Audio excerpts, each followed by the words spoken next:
reflexión se llama ficción versus realidad. ¿A quién le gusta el cine? ¿Solo a mí? A mí me fascina el cine, me encanta. Y a Jorge Córdoba le encanta, pero pues a él solito porque a la esposa no le gusta. Mi muchacho no va a cine solo, con los niños. A mí me encanta el cine, me encantan las películas. Y hay un género que a mí me gusta bastante, que es el de ciencia ficción. Generalmente los temas de ciencia ficción son como de otros mundos, tantas cosas así. Pero al final eso no deja de ser ficción. Yo quiero hoy leerles los diferentes conceptos que encontré de lo que significa ficción. Ficción, acción y efecto de fingir. Invención, cosa fingida. Clase de obras literarias o cinematográficas, generalmente narrativas, que tratan de sucesos y personajes imaginarios. Eso no es real. Simulación de la realidad. Mundo imaginario que tiene sus propios personajes y reglas de verosimilitud, con un grado variable de realismo, porque parece muy real. Miren que en las novelas muchos se identifican con los personajes de las novelas. Cuando uno ve una novela y se mete en ella, uno se identifica y va uno mirando que lo que dicen en las novelas es muy parecido a la realidad, pero los personajes novelescos son ficción. No, aunque sean parecidos a la realidad, esas realidades son transformadas al acomodo del libretista, de quien escribe la obra literaria. Pero nosotros vivimos en una realidad. Yo quería que allí donde usted está pellizque al que está al lado, no tan duro. Pues eso es real. Ese pellizco es real. Y usted lo sintió en carne propia. No es una ficción. Pues así como usted sintió ese pellizco, así usted siente las emociones, los sentimientos, así usted tiene una variedad de cosas que lo hacen único en esa realidad que está viviendo. Y yo quiero que nos ubiquemos en esa realidad. En la palabra de Dios dice que nosotros estamos en los últimos tiempos. ¿Por qué nosotros decimos y venimos diciendo hace rato que estamos en los últimos tiempos? ¿Por qué será?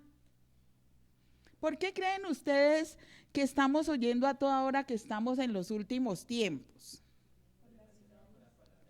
Por las señales que se están dando, que dicen en la palabra que se iban a dar al fin de los tiempos. Por esas señales. Y vamos a ver lo que dice la palabra de Dios que sucederá en los tiempos postreros. Entonces, vamos a la Biblia. Pues la realidad supera la ficción, definitivamente. Mateo 24, del 3 al 14.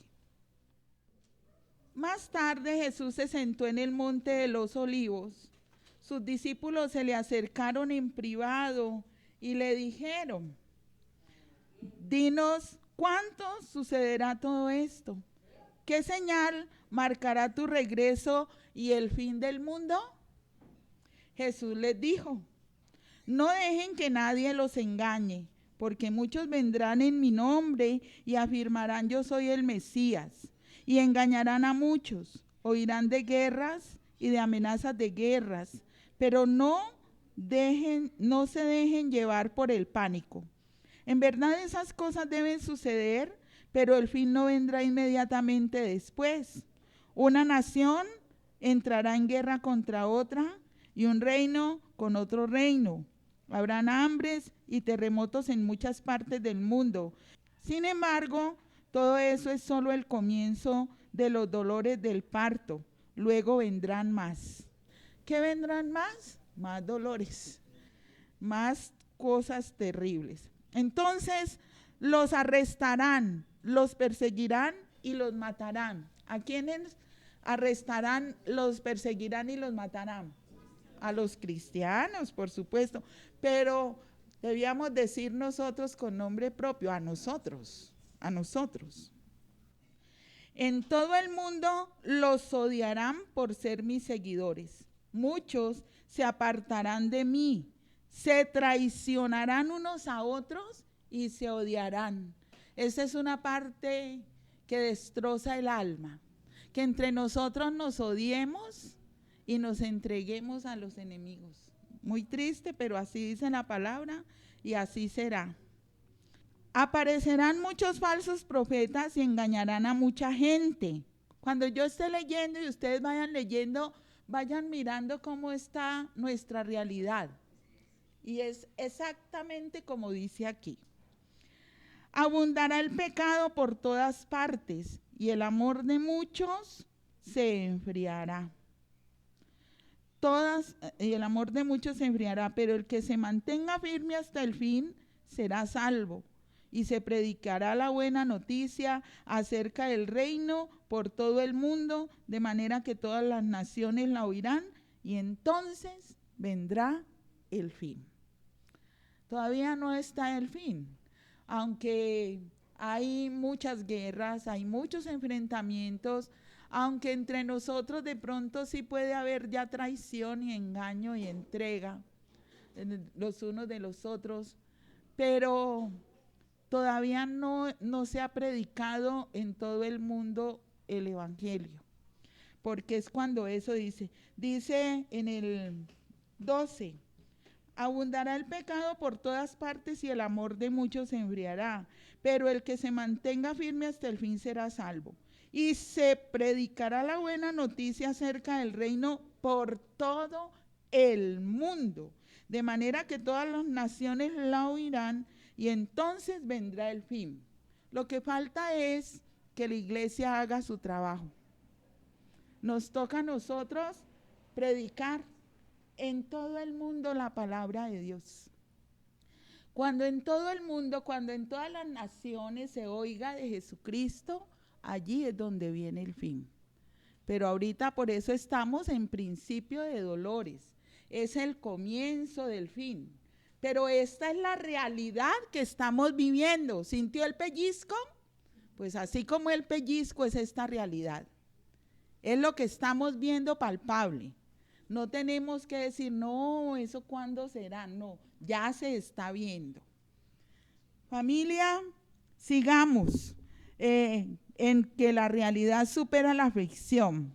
Estamos en los últimos tiempos y lo sabemos por las señales antes del fin que acabamos de leer en Mateo 24, del 3 al 14. Hay decadencia en los principios, los valores y la moral. Colosenses 3, del 1 al 9. Colosenses 3, del 1 al 9. Ya que han sido resucitados a una vida nueva con Cristo, pongan la mira en las verdades del cielo, donde Cristo está sentado en el lugar de honor a la derecha de Dios. Piensen en las cosas del cielo, no en las de la tierra, pues ustedes han muerto a esta vida y su verdadera vida está escondida con Cristo en Dios. Cuando Cristo, quien es la vida de ustedes, sea revelado a todo el mundo, ustedes participarán de toda su gloria. Así que hagan morir las cosas pecaminosas y terrenales que acechan dentro de ustedes. No tengan nada que ver con la inmoralidad sexual, la impureza, las bajas pasiones y los malos deseos. No sean avaros, pues la persona avara es idólatra porque adora las cosas de este mundo. A causa de estos pecados viene la furia de Dios. Ustedes solían hacer esas cosas cuando su vida aún formaba parte de este mundo, pero ahora es el momento de eliminar el enojo, la furia, el comportamiento malicioso, la calumnia, el lenguaje sucio. No se mientan unos a otros, porque ustedes ya se han quitado la vieja naturaleza pecaminosa y todos sus actos perversos. Vístanse con la nueva naturaleza y renovarán a medida que aprendan a conocer a su Creador y se parezcan más a Él. Miren, hay una decadencia tan tenaz. El mundo se ha dejado llevar por sus bajas pasiones. Todo lo feo se está viendo hoy día, la idolatría, la inmoralidad sexual. Bueno, hay tantas cosas terribles que siempre las han habido. De hecho, siempre ha habido pecado, pero ahora es como más, como que se soporta, como que la gente se ha acostumbrado a vivir en el pecado. Es como cuando los cerdos les echan agua y ellos comienzan, al comienzo esa agua es limpia, ¿no? Pero luego ellos comienzan a restregarse y se hace un lodo. Y ellos se olvidaron de que ellos los habían bañado con agua limpia y lo que hacen es enlodarse cada vez más, meterse en ese lodo y así se acostumbran. De vez en cuando se sacuden un poquito, pero vuelven y se meten al lodo. Así estamos hoy en la sociedad. Al comienzo a uno le escandalizaba. Yo me acuerdo que cuando yo era pequeña había una cantante, ¿cómo se llamaba? Tania, y otra. Bueno, ella cantaba una canción que se llama El botón de mi blusa azul. Se cayó con toda intención.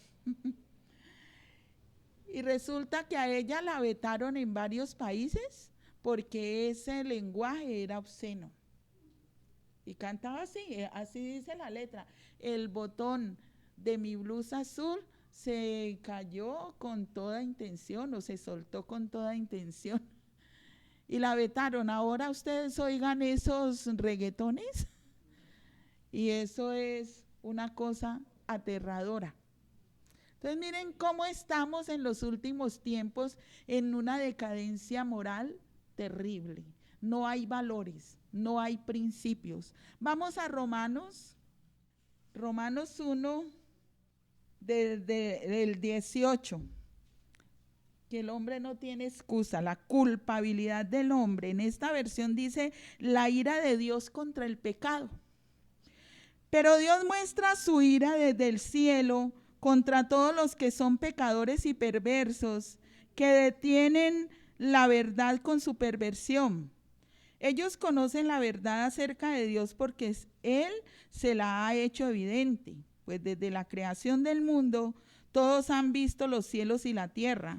Por medio de todo lo que Dios hizo, ellos pueden ver a simple vista las cualidades invisibles de Dios, su poder eterno y su naturaleza divina. Así que no tienen ninguna excusa para no conocer a Dios.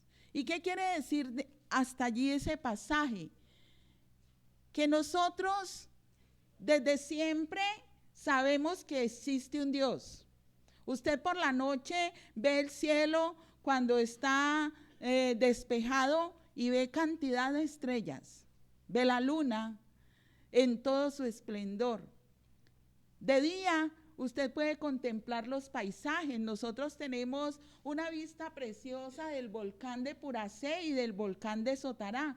Y en estos días que ha estado despejado, nosotros vemos toda esa cordillera hermosa en su esplendor absoluto. Podemos ver al lado de allá hasta una loma que le dicen la Tetilla. Uno puede ver las maravillas de Dios. Usted puede ver, si usted tiene jardín o si va a algún lugar donde hay jardines, las flores tan espectaculares. Si usted va al campo, puede ver los riachuelos con agua cristalina, puede ver los pececitos. La naturaleza es preciosa y eso muestra, la creación del cielo y de la tierra muestra que existe un Dios. Y por eso nosotros no tenemos excusa. Se dice aquí que el ser humano no tiene excusa para no conocer a Dios, porque lo conocemos. Ahora mi pregunta es, ¿Todos aquí conocemos a Dios? Sí, gloria a Dios. Él se ha dado a conocer. Dice su poder eterno y su naturaleza divina. Voy a leer otra vez el 20. Pues desde la creación del mundo todos han visto los cielos y la tierra por medio de todo lo que Dios hizo. Ellos pueden ver a simple vista las cualidades invisibles de Dios, su poder eterno y su naturaleza divina. Así que no tienen ninguna excusa para no conocer a Dios. Es cierto, ellos conocieron a Dios, pero no quisieron adorarlo como Dios ni darle gracias. En cambio, comenzaron a inventar ideas necias sobre Dios. Como resultado, la mente les quedó en oscuridad y confusión.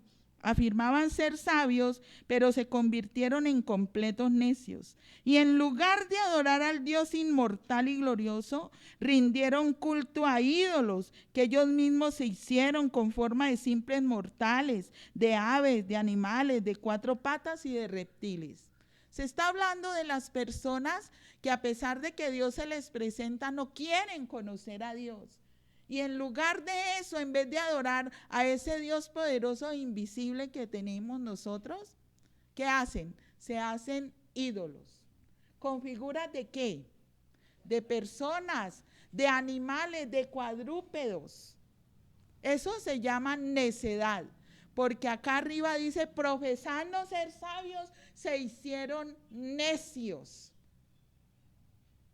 Queriendo mostrar que se las saben todas, cada vez la sociedad, la gente que vive en ella se vuelve más necia, más testaruda. Sigamos. Entonces Dios los abandonó para que hicieran todas las cosas vergonzosas que deseaban en su corazón.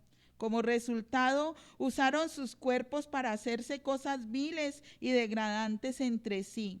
Cambiaron la verdad acerca de Dios por una mentira.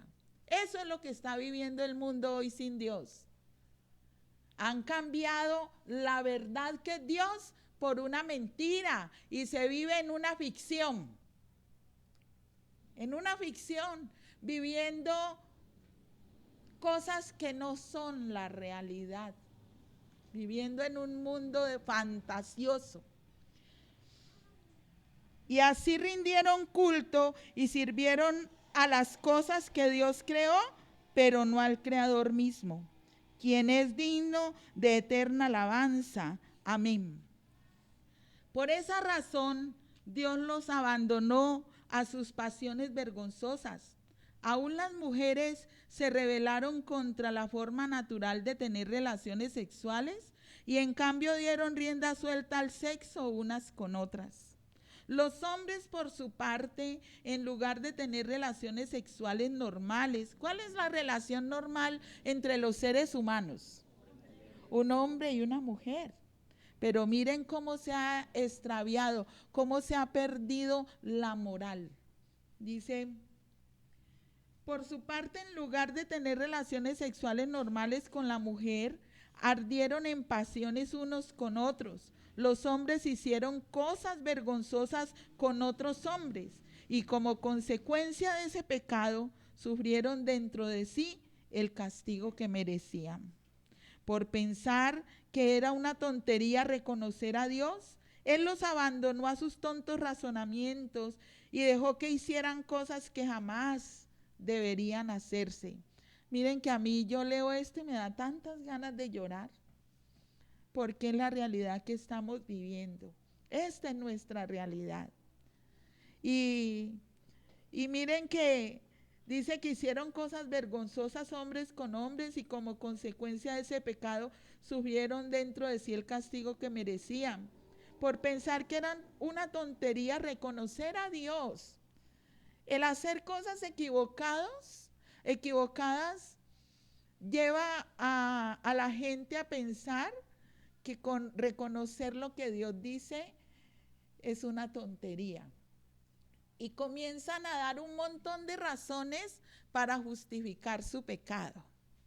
Es que yo nací en un cuerpo que no era el mío. Yo estoy en un cuerpo que no es mío, que no me pertenece, porque yo soy mujer, pero estoy en el cuerpo de un hombre. Y comienzan a razonar tan absurdamente que lo que dice aquí es verdad. El decir eso es decir que Dios se equivoca. Y Dios no se equivoca. En el Salmo 139 dice, mi embrión vieron tus ojos. Y fue Dios quien nos formó. Y Dios es perfecto. Y todo lo que Él hace es perfecto. Entonces Dios no se equivoca, pero uno en sus vanos razonamientos por justificar el pecado, sea como sea, llámese como se llame. En este caso aquí se está hablando específicamente de la disforia de género. Pues uno da un poco de explicaciones que al final son tontas. Yo pienso, cuando encuentran esas momias, esos fósiles,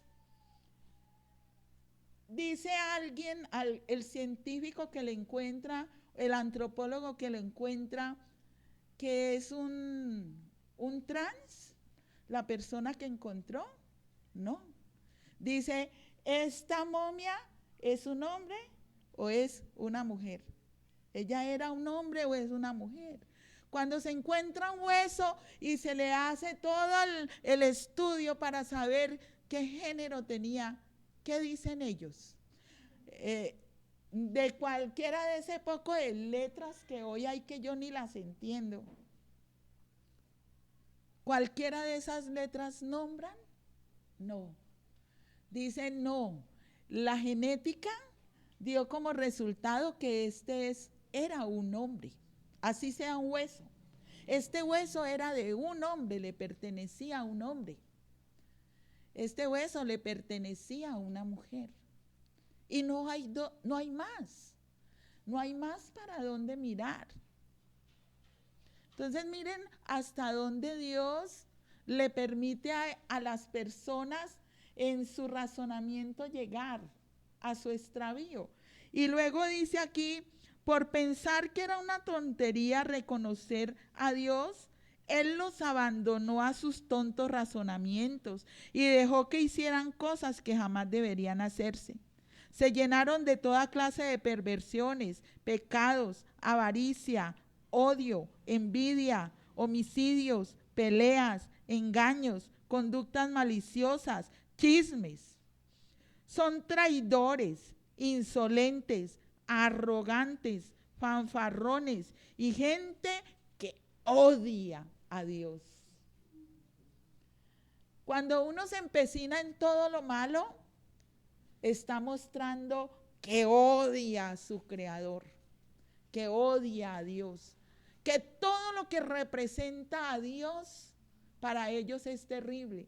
Por eso es que a nosotros nos odian, nos detestan, nos dicen retrógrados, nos han comenzado a perseguir porque pensamos como Dios piensa, porque no pensamos como ellos en sus razonamientos, que aquí dice que son tontos.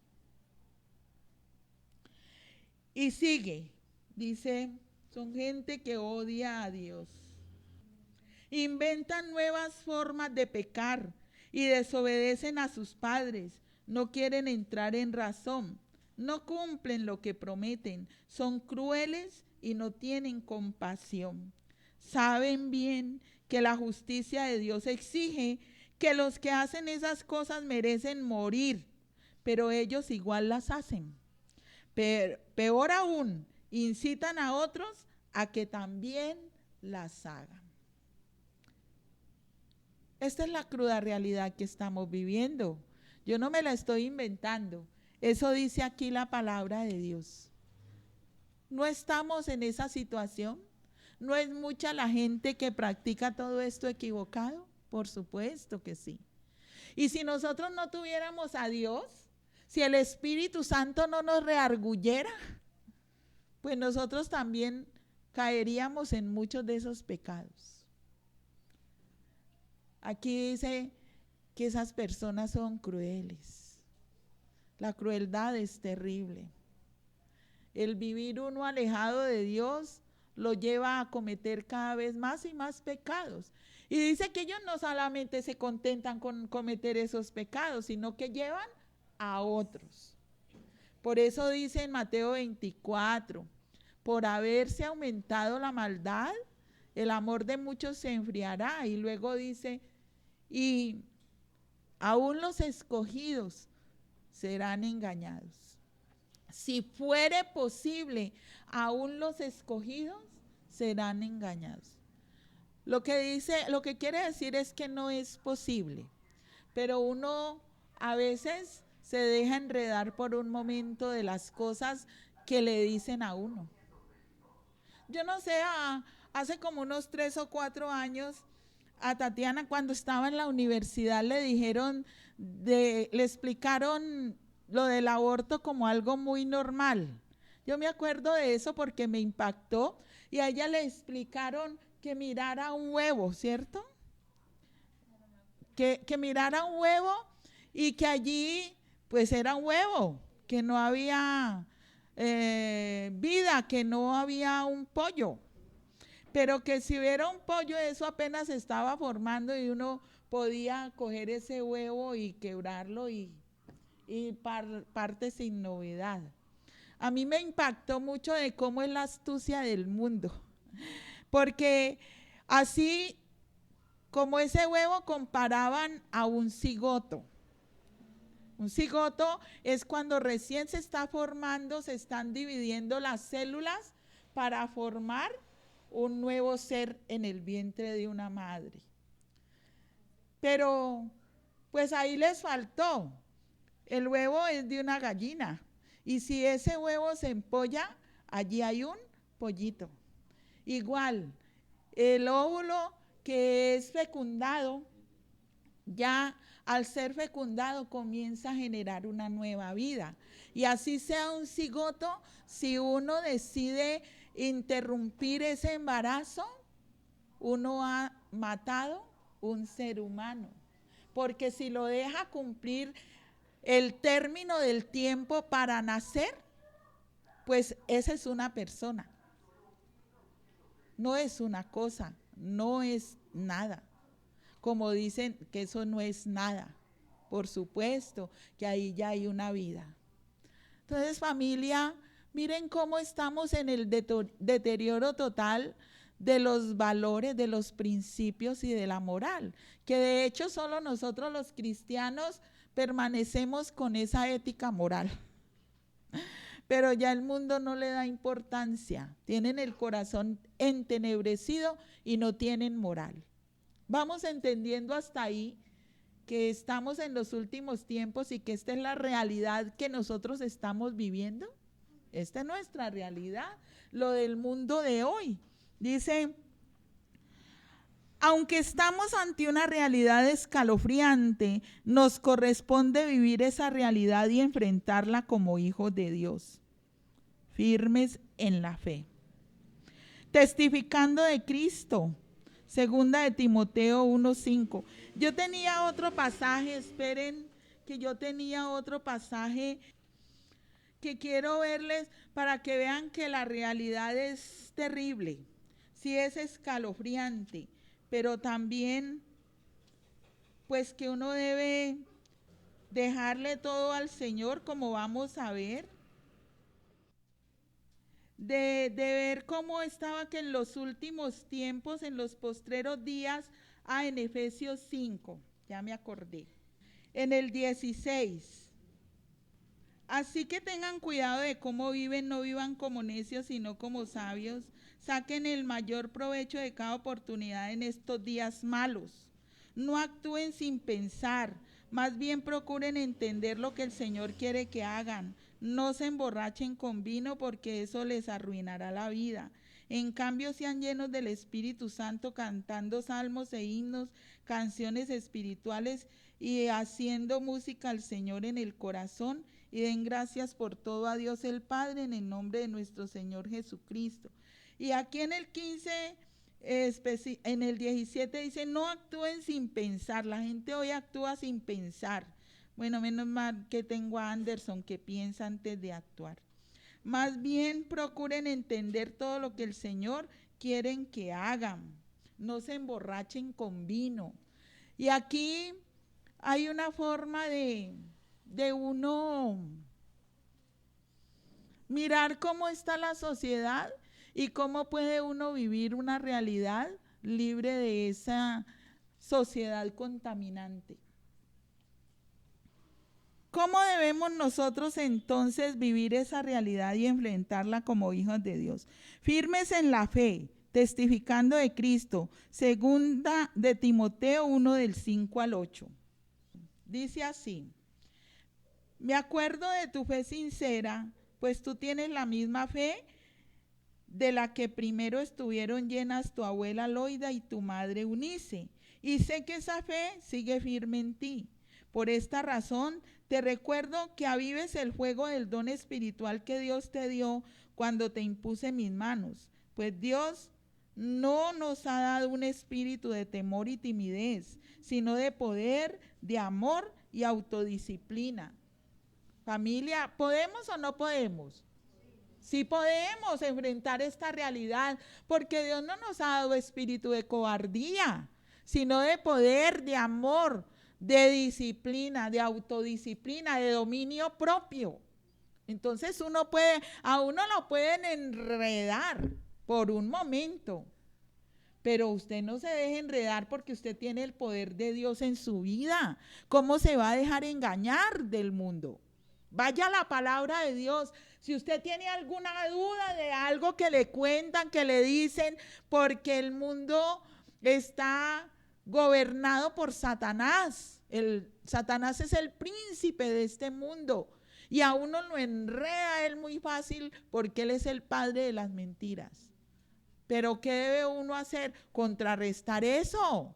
Usted no sea cobarde, preséntese delante de quien le está diciendo. Y no es pelear, no es agarrarse a puños. ¿Usted qué es lo que está diciendo? Vení para acá. No. Es simplemente con argumentos reales. Es lo que dice la palabra de Dios. Usted no se va a inventar nada. Usted abra su boca que Dios la llenará. Pero uno debe enfrentar esta realidad ¿con qué?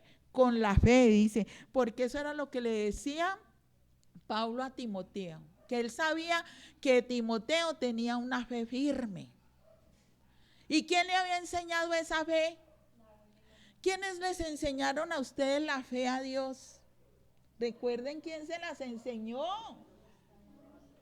Y uno debe acordarse de eso y permanecer firme en esa fe que le enseñaron desde pequeñito, porque a Timoteo se le enseñaron desde que él estaba pequeño, su abuela y su mamá. ¿Cómo se llamaba la abuela de Timoteo? Loida. Loida. ¿Y la mamá? Eunice. Bueno, vea, ya se van aprendiendo nombrecitos para los nietos o para los hijos.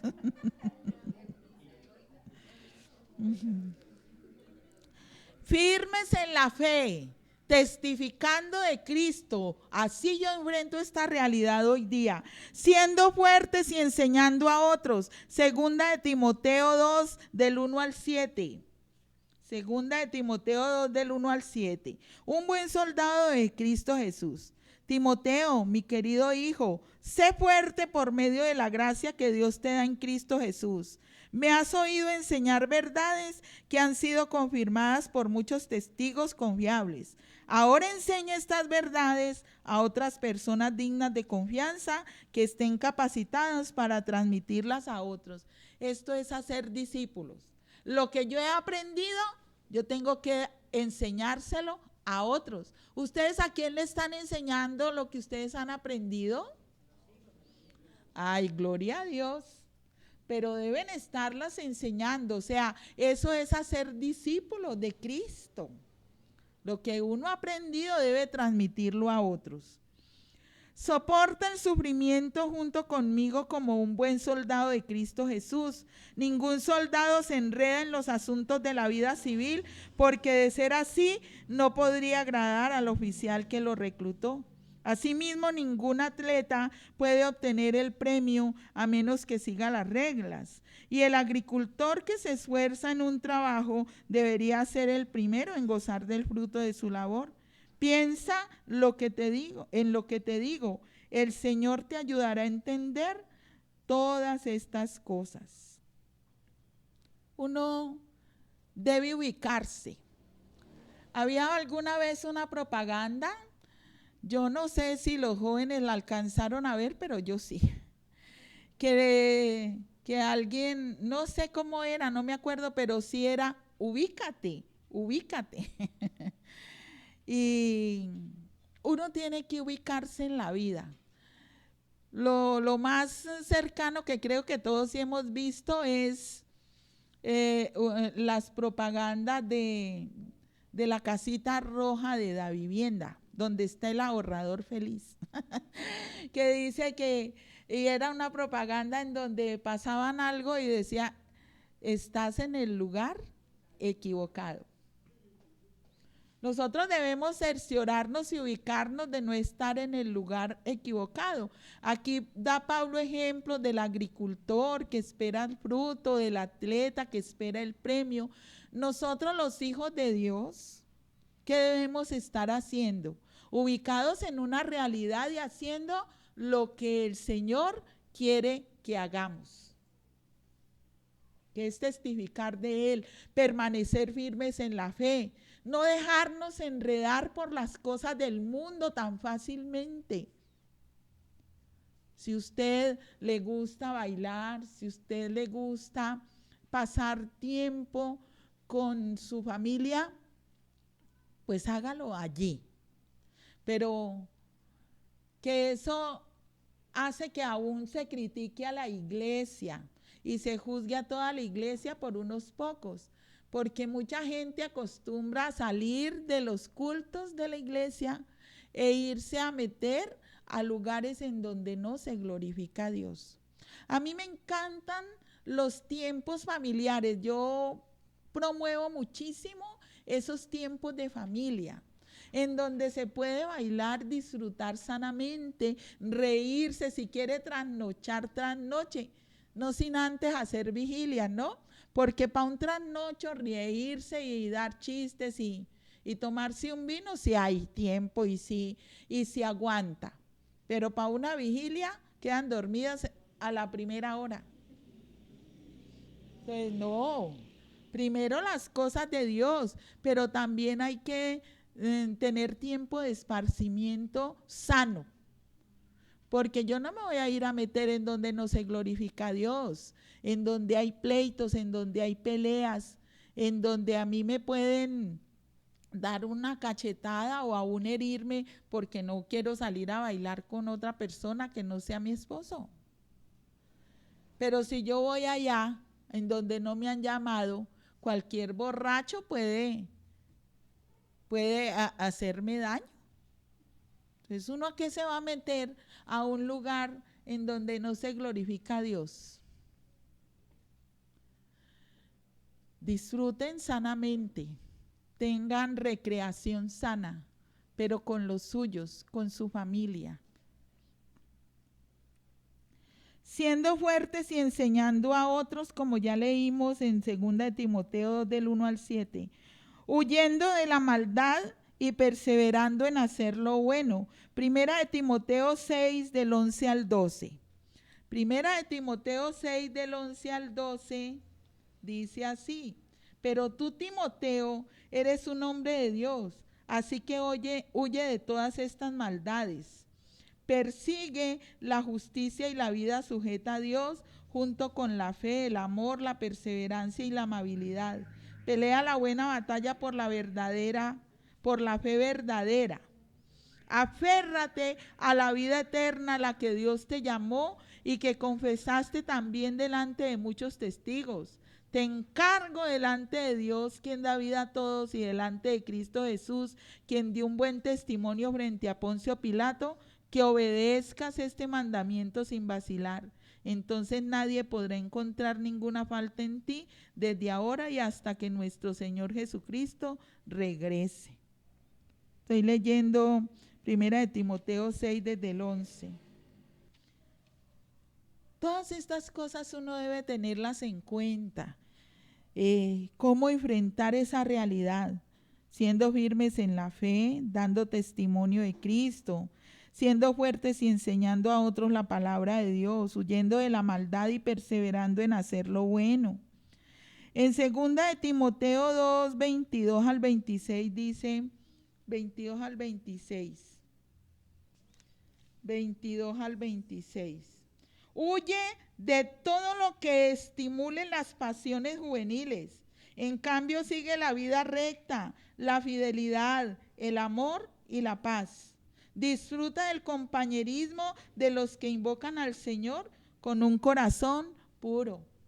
Eso que estamos haciendo aquí.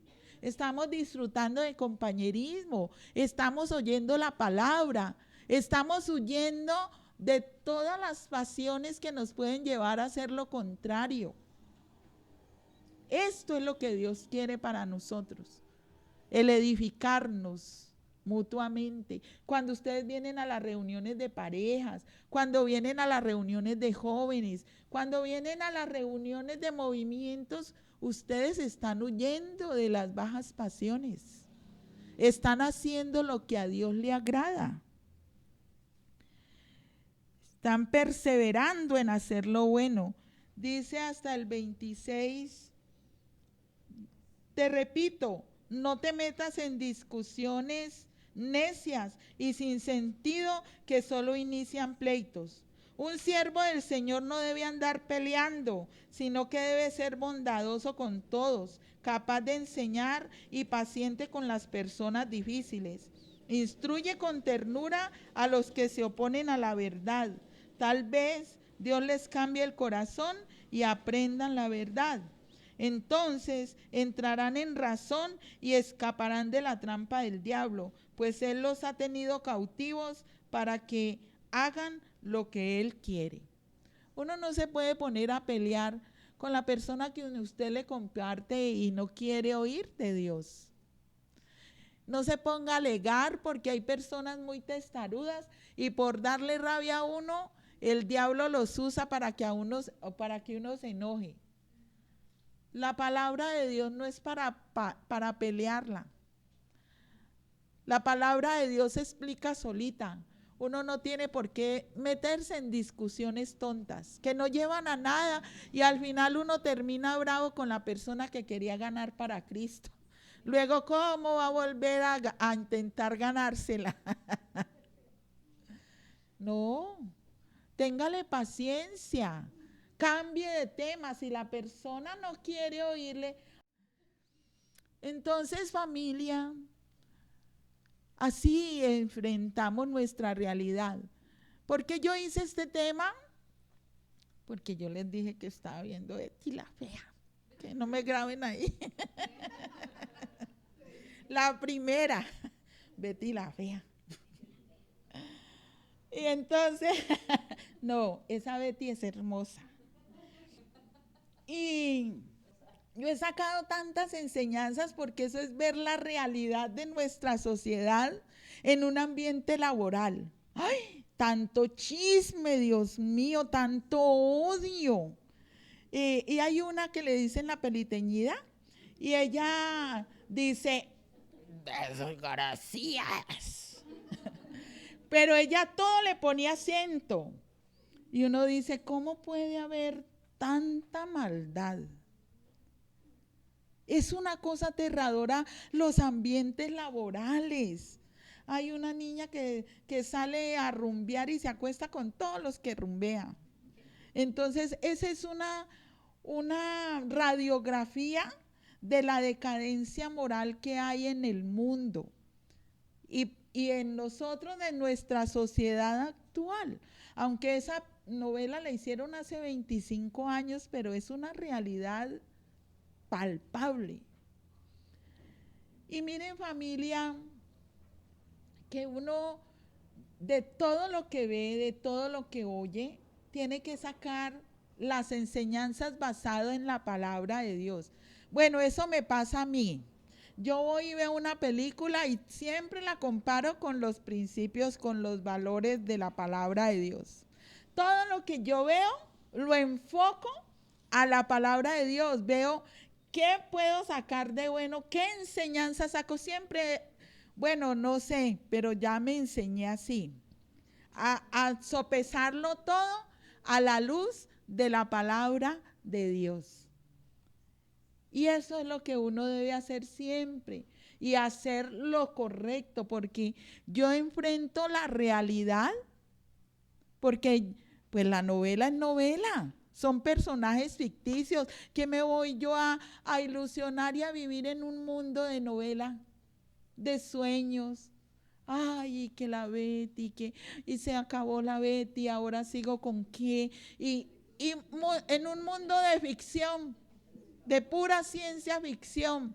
No, ahí sí toca pellizcarse varias veces. ¿Cuál es mi realidad? ¿Qué es lo que yo estoy viviendo en mi casa, con mi familia? ¿Qué está pasando con mis hijos? ¿Qué está pasando con mi cónyuge? ¿Cómo van mis relaciones interpersonales? Esa es mi realidad, no la de una novela. Betty vivió su vida como quiso.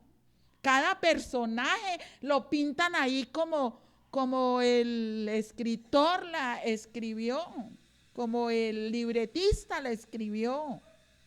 Pero yo no estoy viviendo una novela, yo estoy viviendo una realidad. Entonces, ¿usted va a vivir toda la vida en la ficción o va a aterrizar y va a poner los pies en la tierra? ¿Cómo está luchando usted con su ser interior?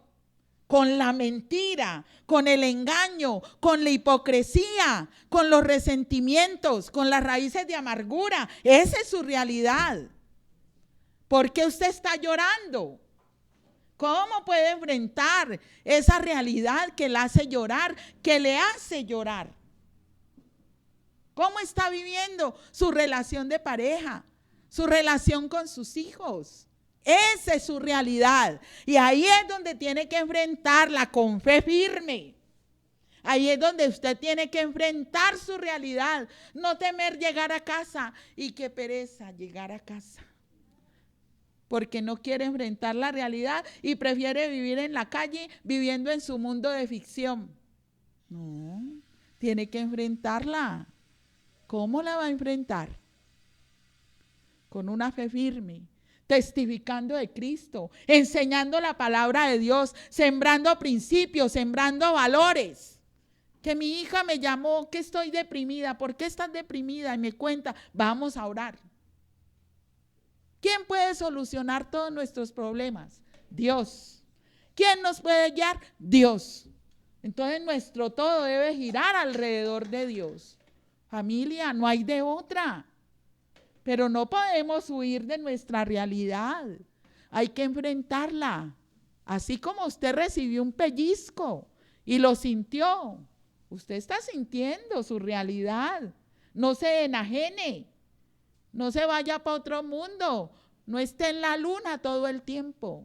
No viva en una ficción, en un mundo de novela. Tiene que enfrentar lo que está pasando hoy. Y con cabeza fría, ¿cómo le voy a hacer? ¿Cuáles son sus problemas? Piensa en esos problemas en este momento. ¿Le está huyendo a esos problemas? ¿Se está yendo para otro mundo para no enfrentarlos? Pues le cuento, debe aterrizar. Dígale a que está a su lado, aterrice.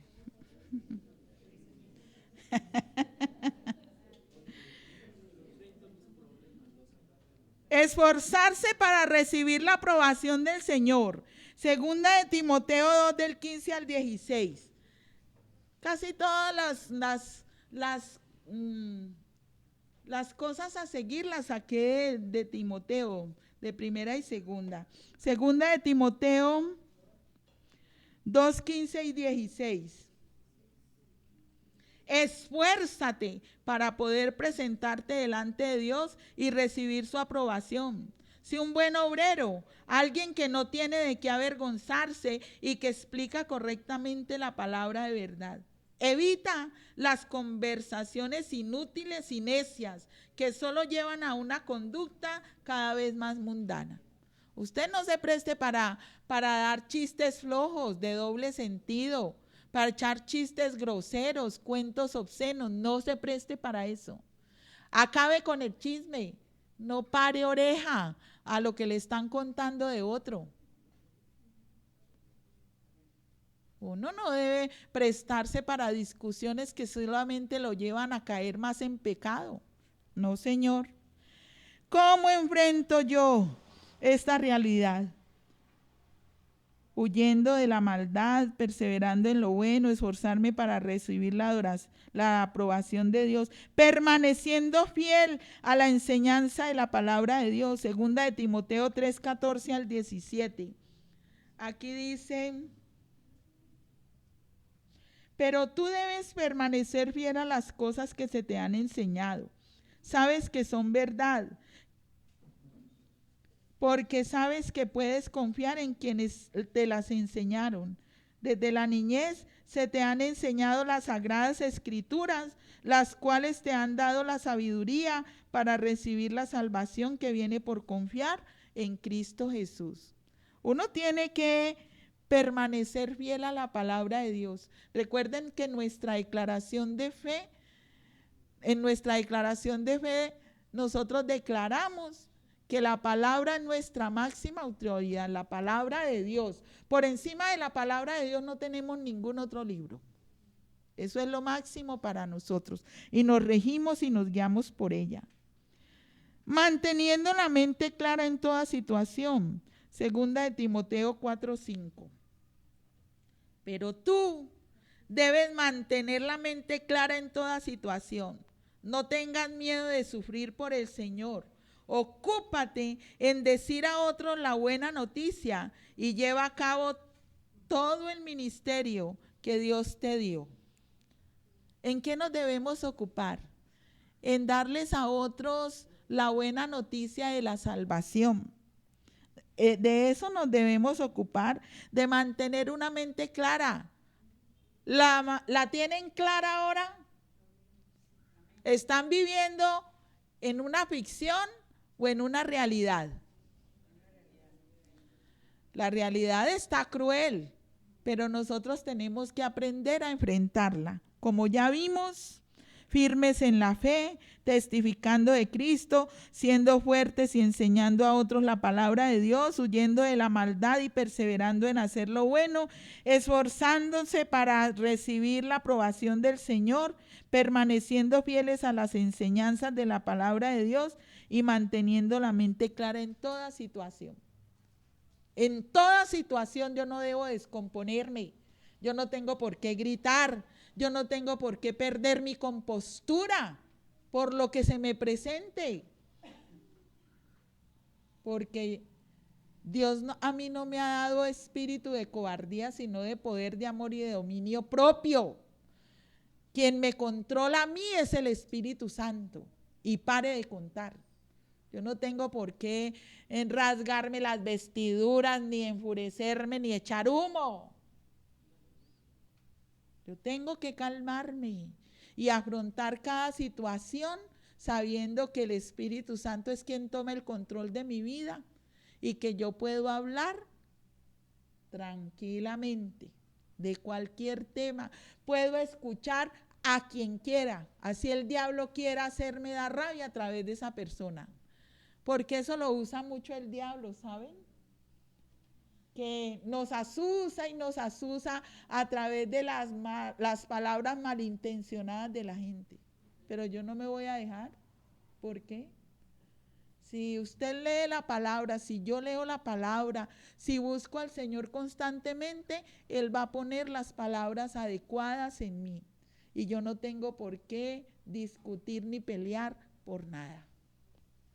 Porque Dios está conmigo. ¿Entendemos? ¿Tenemos una mente clara? Bueno, dejemos ahí. Vamos a orar.